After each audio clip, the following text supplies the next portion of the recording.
Welcome to Compass Opioid Stewardship in Practice. Each week, our Compass coaches will explore a real-world case, define a clinical goal, and walk through practical strategies to improve care. Whether you're tuning in via video, audio, or reading the summary, this session is built for busy clinicians like you. Enjoy the show. My name is Rachel Duncan, and I'm a clinical pharmacist and coach in the Compass Opioid Stewardship Program. This week's case is part one of a series on a patient with chronic pain on chronic opioid therapy. So let's get started. Mary is a 67-year-old female with chronic pain from past back and spine injuries that is now non-surgical. She also has peripheral neuropathy from her type 2 diabetes. She struggles with long-standing depression, anxiety, and insomnia. She is obese with a BMI of 37.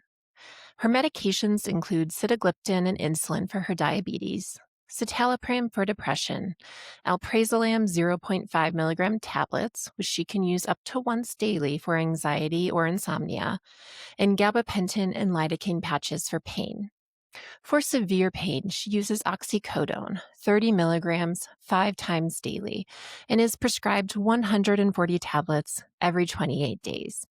She fills this medication on time every 4 weeks and has never requested early refills. On further questioning, she reports having a drink or two sometimes before bed to help with sleep. Recent random urine toxicology immunoassay testing is consistent with the medications that she is prescribed. We'll now use Mary's case to discuss specific risk management strategies for patients on long-term opioid therapy who have increasing risk factors for things like respiratory depression and accidental overdose.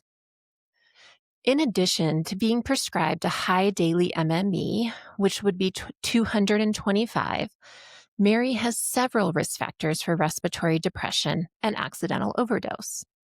1, she is on other potentially sedating medications in her alprazolam and gabapentin. 2, her age, which is now over 65, and underlying obesity, suggesting potential obstructive sleep apnea, also put her at higher risk. And 3, her report of occasional alcohol use for insomnia. To start mitigating these risk factors, the following considerations can be made.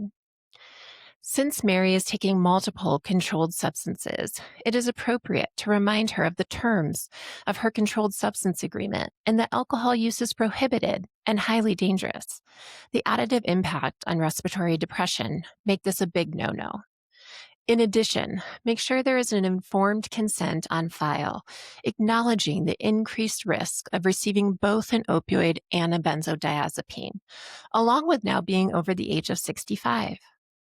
Speaking of age, now that Mary is over 65, it is an appropriate time to check in on if the medication she is taking and doses at which she is taking them are still appropriate. As patients age, these conversations are key as clinicians must balance risk versus benefit and be able to justify continuing high-risk controlled substances. These assessments may be done more often now, and changes are appropriate to optimize safety.